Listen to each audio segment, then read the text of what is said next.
Good morning. Today is Saturday, September 21st, 2024. Today in history. On this day, 77 years ago, American writer Stephen Edwin King was born. Known for his work as a scriptwriter, columnist, director, producer, and actor. His notable works include The Shining, The Shawshank Redemption, and The End is Approaching. He received the Lifetime Achievement Award for World Fantasy Literature in 2004. Welcome to today's Qingzhao Morning News. Let's start with political updates.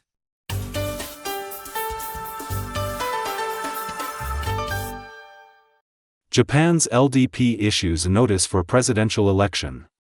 According to Reuters, Japan's Liberal Democratic Party, LDP, recently announced its presidential election. 9 candidates are vying for the position: former Economic and Security Minister Kobayashi Takayuki, former Defense Minister Shigeru Ishiba, Digital Minister Taro Kono, Cabinet Secretary General Hayashi Masaru, Party Secretary General Motegi Toshimitsu, former Environment Minister Koizumi Shinjiro, Economic and Security Minister Takaichi Sanai, Foreign Minister Yoko Kamikawa, and former Health, Labor, and Welfare Minister Kato Katsunobu. Under the LDP's election charter, the party holds a presidential election every 3 years, with voting required within 10 days before the current president's term expires. The election will take place on September 27.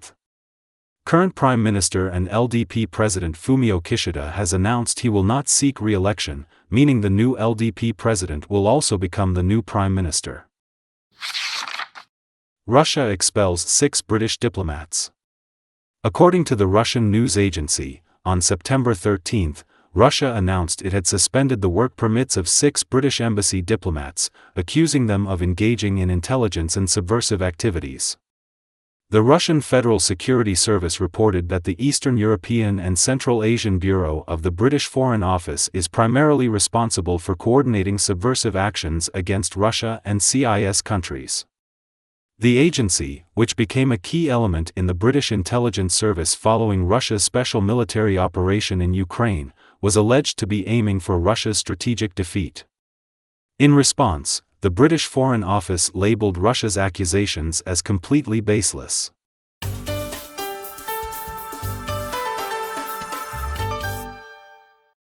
North Korea publicly reveals uranium enrichment facility. According to the Korean Central News Agency, on September 13, North Korean leader Kim Jong-un visited the country's weapons-grade nuclear material production base and revealed for the first time the uranium enrichment facility used for nuclear weapons raw materials. South Korea's 2022 National Defense White Paper previously estimated that North Korea possesses over 70 kilograms of plutonium, sufficient to produce more than 10 nuclear weapons. North Korea is now accelerating the expansion of its uranium enrichment facilities, significantly enhancing its nuclear material production capacity. North Korea had invited U.S. nuclear science expert Siegfried Heck to visit its uranium enrichment facility in Yongbyon in 2010, but this is the first time North Korea has openly disclosed the internal conditions of its enrichment base.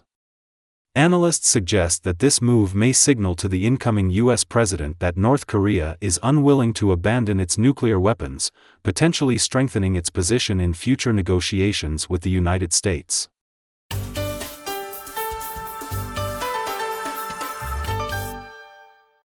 Boeing union members vote down labor agreement.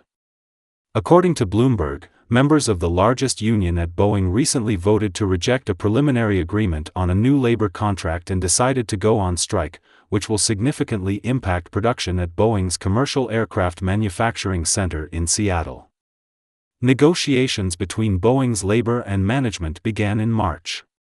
Workers felt that the proposed salary increases did not match the rising cost of living and requested contract renewals. On September 8, Boeing and the union reached a preliminary agreement that included a 25% wage increase over 4 years, reduced healthcare costs, decreased mandatory overtime, and 12 weeks of paid parental leave. However, workers are dissatisfied with the removal of annual bonuses and are demanding higher pay increases.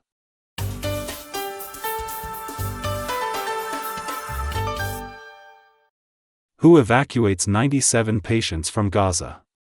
According to Agence France-Presse, the World Health Organization has evacuated 97 patients from Gaza to the United Arab Emirates for treatment, marking the largest medical evacuation since the outbreak of the Israel-Hamas conflict. The patients, including 45 children with conditions such as cancer and kidney disease, and 155 accompanying individuals were transferred from 4 locations in Gaza to a hospital before being flown to Abu Dhabi. Currently, only 17 of Gaza's 36 hospitals are partially operational. Basic healthcare services are frequently disrupted due to insecurity, attacks, and evacuation orders. There are still 10,000 patients awaiting emergency medical evacuation. Microsoft platform experiences another outage.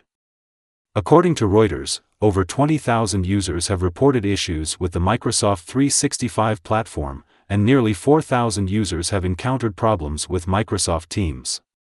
Microsoft stated it would investigate network connection issues between its services and American telecommunications company AT&T.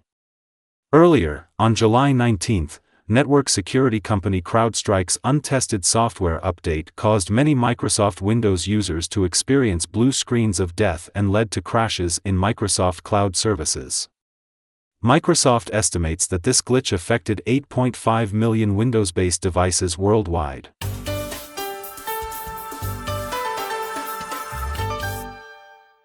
Eighth Vietnam Cultural Festival kicks off in Yokohama, Japan. According to the Vietnam news agency, the 8th Vietnam Cultural Festival recently opened in Yokohama City, Kanagawa Prefecture, Japan. Deputy Minister of Culture, Sports and Tourism of Vietnam, noted that this is the 8th festival held in Kanagawa, marking it as a significant event in Vietnam-Japan relations and a symbol of their cultural exchange. The festival features around 100 booths showcasing Vietnamese culture, traditional food, economic advantages, and specialties. The Vietnamese food booth, known for dishes like pho and banh mi, continues to attract considerable attention, with visitors lining up to sample the offerings.